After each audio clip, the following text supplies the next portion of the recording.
Hi, என்னுடைய family members எல்லாருக்கும் வணக்கம். இன்னைக்கு ரொம்ப ஒரு சிம்பிளான பீன்ஸ் பொரியல் தான் செய்ய போறேன். ஸோ இது வாங்க எப்படி செய்யுதுன்னு பார்க்கலாம். இது வந்து சாம்பார் சாதம் ரசத்துக்கு ரொம்பவே சூப்பரா இருக்குங்க. ஸோ கடாயில 1 டேபிள் ஸ்பூன் எண்ணெய் சேர்த்துக்குங்க. எண்ணெய் நல்லா காஞ்ச பிறகு கடுகு சேர்த்துட்டு கடுகு நல்லா பொரிஞ்சதும் ஒரு பெரிய வெங்காயம் சின்ன சின்னதா கட் பண்ணி சேர்த்துக்கலாம். இது கூடவே 2 காஞ்ச மிளகாய் கருவேப்பிலை சேர்த்துட்டு நல்லா மிக்ஸ் பண்ணி விடுங்க.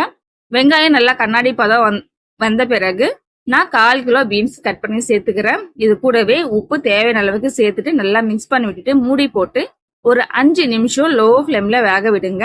ஸோ அப்பப்போ கலரி விட்டுட்டே இருங்க. இப்போ இதுக்கு நம்ம மசாலா ரெடி பண்ணிடலாம். ஒரு மிக்சி ஜார்ல 1 கைப்பொடி தேங்காய் சேர்த்துட்டு இது கூட 4 பல் பூண்டு சேர்த்து நல்லா கொரப்பா அரைச்சி எடுத்துக்கலாம். இப்போ பாருங்க, நம்ம பீன்ஸ் ஓபன் பண்ணி பார்க்கலாம்.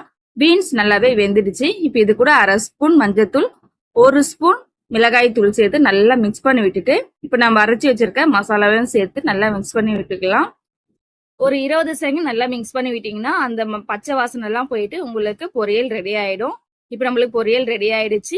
ஸோ இந்த பொரியலை நீங்க சப்பாத்தி கூட ஸ்டஃபிங்கை வச்சு சாப்பிட்டீங்கன்னா கூட இன்னும் சூப்பரா இருக்கும். ஸோ ட்ரை பண்ணி பார்த்துட்டு எப்படி இருந்துச்சுன்னு சொல்லுங்க.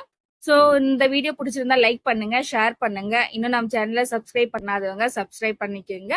ஸோ அடுத்த வீடியோவில் பார்க்கலாம். பாய்.